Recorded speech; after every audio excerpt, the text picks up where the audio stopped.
नमस्कार दोस्तों, मैं आज बात करने वाला हूँ मोहम्मद हसनैन के बारे में, जो पाकिस्तान चले जाओ के जुमलों को सच मान लिया, इतना सीरियस ले लिया कि वो पाकिस्तान जा पहुँचे। कुछ नफरती चिट्ठुओं के धमकी को उन्होंने इतना सीरियस लिया कि अपने पूरे परिवार के साथ वो पाकिस्तान जा पहुँचे। मोहम्मद हसनैन दिल्ली के जाफराबाद गौतमपुरी के रहने वाले मोहम्मद हसनैन, जिनकी उम्र 70 साल बताई जा रही है, साथ ही उनके जो पुत्र हैं उनकी उम्र 31 साल बताई जा रही है, जिनका नाम इशहाक आमिर है।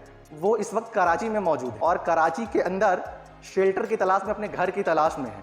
बहरहाल ऐसा होना तो लाजमी था, लेकिन उनको ये उम्मीद नहीं थी कि हमारे साथ वहाँ ऐसा होगा।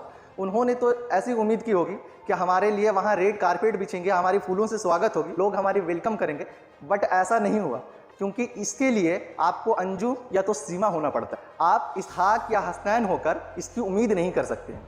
तो दोस्तों आते हैं टॉपिक ऊपर।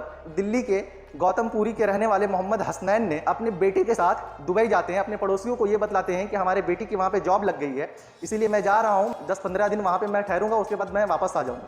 लेकिन इसके पीछे उनकी क्या मंशा होती है वो कोई नहीं जानता। वो दुबई जाते हैं और दुबई जाकर अफगानिस्तान की एम्बेसी में वो अफगानिस्तान का वीज़ा लेते हैं और वीज़ा लेने के बाद वो अफगानिस्तान चले जाते हैं।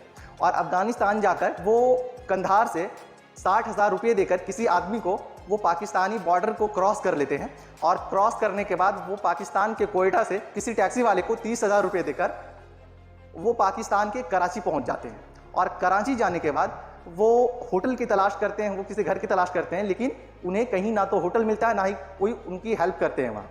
तो वो सीधा वहाँ से वो वहाँ के एसपी ऑफिस चले जाते हैं। वो एसपी ऑफिस जाकर बतलाते हैं कि मैं ऐसे ऐसे इस रास्ते से पाकिस्तान के अंदर आया हूँ, मैं इंडियन मुस्लिम हूँ, वहाँ से मैं अपने वतन को छोड़कर पाकिस्तान आया हूँ क्योंकि वहाँ हमारे साथ जुल्म होता था, हमारे साथ ये होता था, बहुत तरीके की बात वो बतलाते हैं एसपी को। तो वहाँ के जो एसपी होते हैं वो कहते हैं कि ठीक है, आप यहाँ पे जैसे लोग रह लो, बट आपको यहाँ कोई घर वर देने वाला नहीं है, कुछ यहाँ होने वाला नहीं है।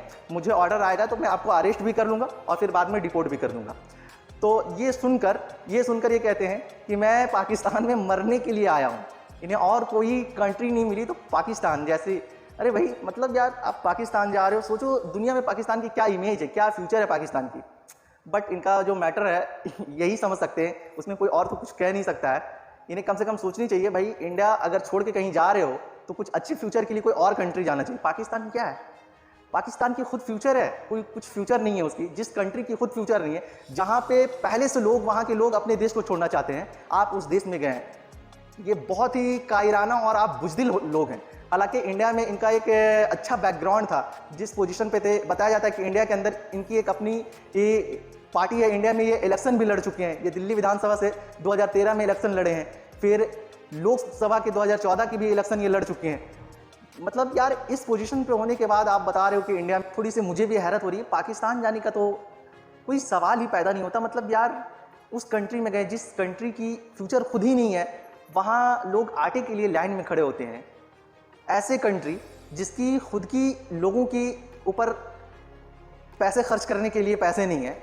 माना कि इंडिया में मुस्लिमों के साथ अगर कुछ हो भी रही है, कुछ नफरती चिट्टू मुसलमानों के साथ कुछ गलत कर भी रहे हैं, भाई इंडिया में 30 करोड़ मुसलमान रहते हैं और इंडिया हमारा वतन है, इंडिया हमारे आबा अजदाद का वतन है।